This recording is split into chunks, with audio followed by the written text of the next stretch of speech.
November 25th, 2019. Joe here at Simple Life Show. I appreciate everybody for joining me today for this really quick video. Wasn't really quite aware of what was going on in Virginia, but it was kind of horrifying when I started to read up on it. This was actually earlier this year, but here more recently. A lot of the new gun laws in Virginia has been making it already through the now blue state legislature in Virginia. Now, Bloomberg, of course, have just recently, over the last day or so, just announced that he was going to be running for president, i.e. he's going to be wasting a whole bunch of money for no reason. I don't think he has a chance in hell. Now, he could try to buy this nomination, but I don't think the elites and the people in the upper echelon are really going to stand for it. They already have their golden child, which I believe is still Elizabeth Warren. Now, unless something drastic happens, I think that she is probably going to be getting this nomination. And, of course, I believe she doesn't stand a chance against Donald Trump when it comes to policy and other ideologies. I don't think that the majority of Americans right now, at least those who really care about this country, really want to go down this road that Elizabeth Warren and the others want to take us down. So this is really just about Virginia flipping and why this happened. Apparently, Bloomberg has this anti-gun type of, anti-gun charity or company or whatever you want to call it that he's been running, and it actually outspent the NRA by about 5-1.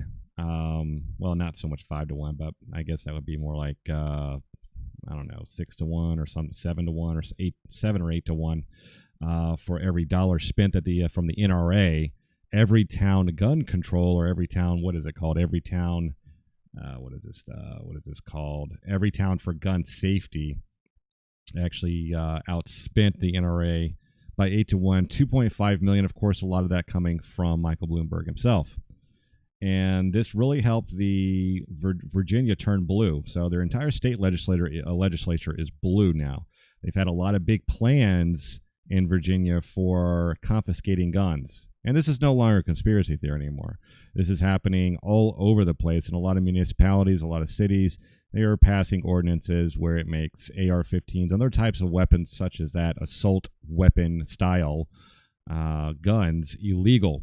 And those who own them, they do not have grandfather rights clauses, and they must turn them over. Well, this is no different in Virginia. This is what's called SB 16, and it was introduced by Senator Richard L. Saslaw. And this would be creating a total ban on commonly owned semi-automatic firearms like the AR-15. Even worse, the ban would even extend to common firearm parts. The restrictions include the proposed legislation does not grandfather current owners.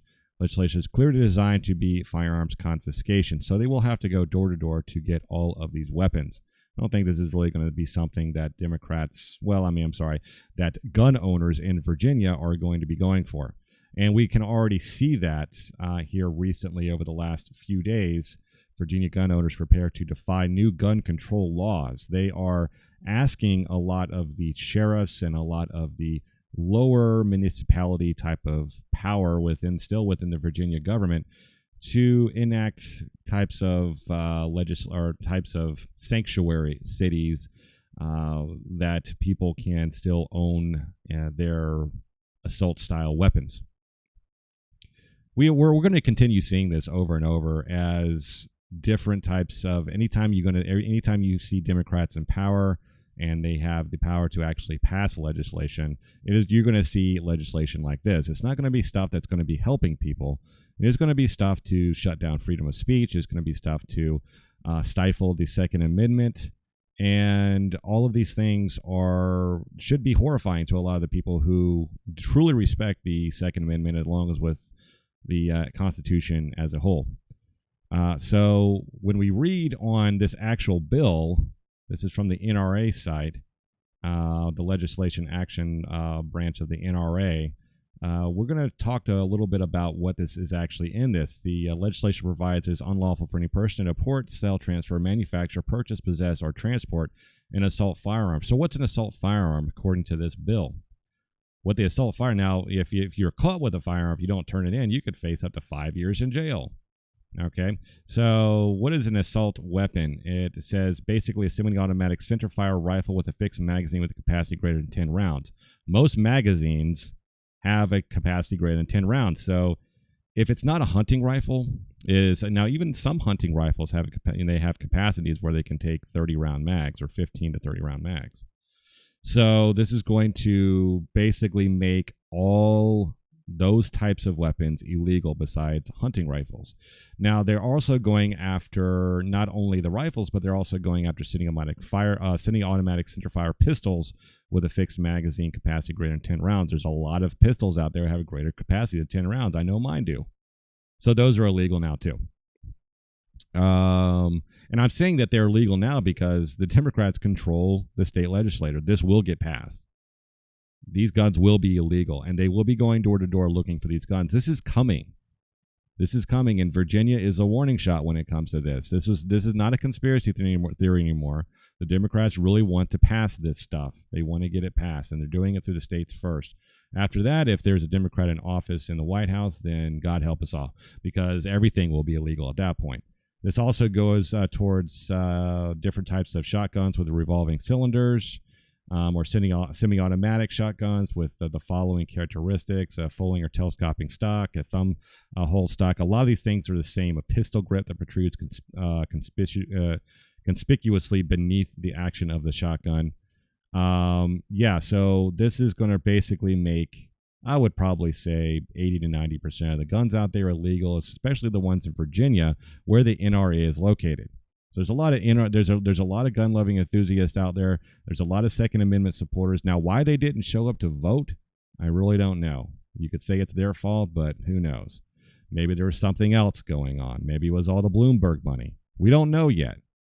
All we really know at this point is that Virginia is the testing ground for a lot of this stuff, and I believe that's why this is happening.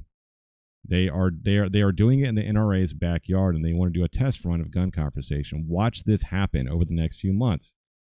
I think a lot of big things are going to be coming in on the beginning of the year. I think there's going to be a lot of legislation passed, both good and bad.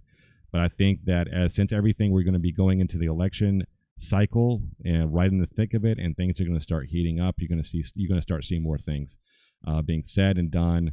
And things are going to start accelerating because this election coming up is going to be way more flammable than the one back in 2016. And I think that we all need to really think about what's really going on and try to make some plans just in case things do go awry.